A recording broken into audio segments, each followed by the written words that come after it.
dadaallo diblomaasiyadeed oo fadhigoodu noqday magaalada Nairobi ee xarunta waddanka Kenya ayay Somaliland waday toddobaadkii ugu dambeeyay kuwaasi oo la shaaciyay laba waddan oo Afrikaan ah inay ku aqoonsan doonaan wadahadallada tanda dabadiisa ka socda ee gabagabada ku dhow ayaa waxa gadaal ka riixaya dawladaha Imaaraadka Carabta iyo Israa'iil haddaba dadaalada tani ma waxa ay noqon doonaan kuwa Soomaaliya ay u fashiliso sidii Guinea Bissau mise waxa ay noqon doonaan kuwa guulaysta oo Somaliland ay ku hesho laba dal oo Afrikaan ah oo aqoonsada halkii ayuu Jani Raad dhigay wafdigii madaxweynaha Somaliland uu hogaaminayay warbixinteennan ayaynu qodobadaasi ku falaqaynaynaa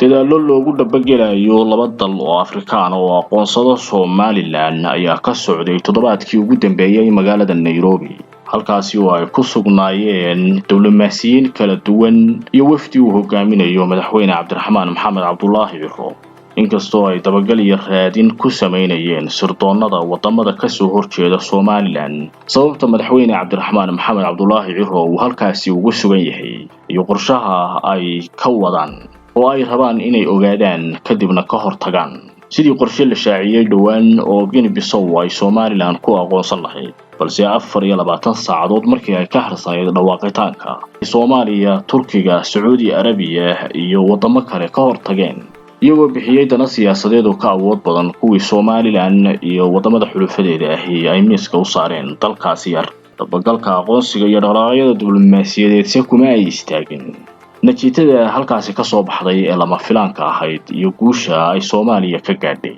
dadaalkii lagu doonayay waddanka Afrikaanka ah inuu ku aqoonsado Somaliland toddobaadkan ugu dambeeyay madaxweyne Cabdiraxmaan Maxamed Cabdullaahi Ciro oo ku sugnaa waddanka Kenya ayaa waxa uu kala bixiyay kulamo wuxuud kala duwan iyo diblomaasiyiin ka kala socda laba dal oo Somaliland la doonayo inay aqoonsadaan lana qorsheynayo mustaqbalka dhow inay ku dhawaaqaan dadaaladan saddex geesoodka ah ee ay ku midaysan yihiin Somaliland Imaaraadka Carabta iyo waddanka Israa'iil ayaa waxa ay dardar gelinayeen in la soo afjaro riyada iyo rajada ay leeyihiin Djibouti iyo Soomaaliya oo ah inay Somaliland marnaba helin aqoonsi iyo madaxbannaani la isku raacsan yahay madaxweyne Cabdiraxmaan Ciro ayaa muddo halkaasi ku sugnaa wareegyadu waxa ay sheegayaan in uu anbabaxay dalka ay saaxiibka dhow yihiin Somaliland ee Imaaraadka Carabta una ka degay magaalada Abu Dhabi halkaasi oo uu ka sii wadi doono dadaallo diblomaasiyadeed intii aanu halkaasi gaarin waxa uu sameeyay kulamo diblomaasiyadeed iyo kulan docoodyo dib u heshiisiin ah oo ku aadan magaalada Laascaanood ee bariga gobolka Sool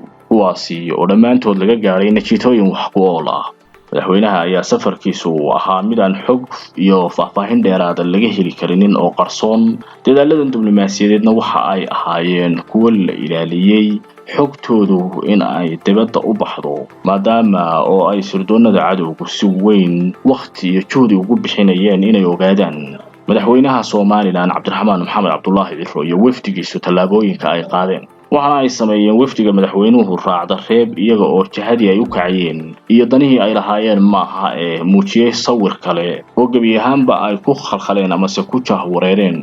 sirdoonadii xogtooda doonayay maadaama oo ay muuqaallo ku baahiyeen iyo sawirro degalada ay Somaliland ku leedahay baraha bulshada beesha caalamka wakiilada ay ku leeyihiin magaalada Nairobi oo ay la kulmeen iyo madaxweyne Cabdiraxmaan Maxamed Cabdullaahi Ciro oo sheegay horumarka iyo guulaha diblomaasiyadeed ee ay Somaliland gaadhay iyo sida ay u kobcinayso siyaasadeeda arrimaha gudaha iyo horumarinta shacabkeeda waxaana muuqaalkani uu ahaa raacda reeb diblomaasiyadeed iyo inaanay wax buuran haynin wafdiga madaxweyne Cabdiraxmaan Maxamed Cabdullaahi Ciro fariin ah inay u diraan sirdoonada dabagalka ku hayay balse waxa jiray qorshayaal waaweyn oo aan la soo bandhigin kulamo dhex maray madaxda Kenya ugu sareysa iyo sidoo kale kulamo kale oo dhex maray wadamada tan Somaliland la filayo inay aqoonsadaan dalalkani oo xogtooda la ilaaliyay ayaa waxa ka faallooday wargeyska Mossad Community barta uu ku leeyahay Agas ayaa waxa uu ku baahiyay Hargeysa hadda waxa ay wadaa dadaallo diblomaasiyadeed oo ay taageerayaan wadamada Imaaraadka Carabta iyo Israa'iil kuwaasi oo lagu doonayo in aqoonsi lagaga helo laba wadan oo Afrikaan ah kuwaasi oo kala ah Eswatini iyo Koonfurta Suudaan kuwaasi oo wada hadalladooda iyo dadaaladooda diblomaasiyadeed ay hore u sii socdeen xogtani oo ah mid ka soo baxday dhinaca wargeysyada Israa'iil ay ku leedahay baraha bulshada ayaa muujinaysa in dadaaladaasi ay yihiin kuwo xogtooda aad loo ilaaliyay oo aan wax faahfaahin dheeraad ah laga heli karin balse balaf xogeed ay jirto oo muujinaysa labadaasi dal inay u socdaan Somaliland wada hadallo hoose kuwaasi oo qayb ka mid ah lagu gabagabeeyay magaalada Nairobi ee xarunta waddanka Kenya xilli ay ku dhawaaqayaan aqoonsiga Somaliland ayaan xogtani lagu darin Soomaaliya ayaan wax saameyn ah ku yeelan karin baajinta labadan waddan ee aqoonsiga Somaliland qorsheynaya maadaama oo aanay haynin xog rasmi ah oo faahfaahsan taasi oo ay ku dagaalgeli karto wixii wararka ka soo siyaadana warbixinaheena soo aadan ayaynu ku soo qaadan doonaa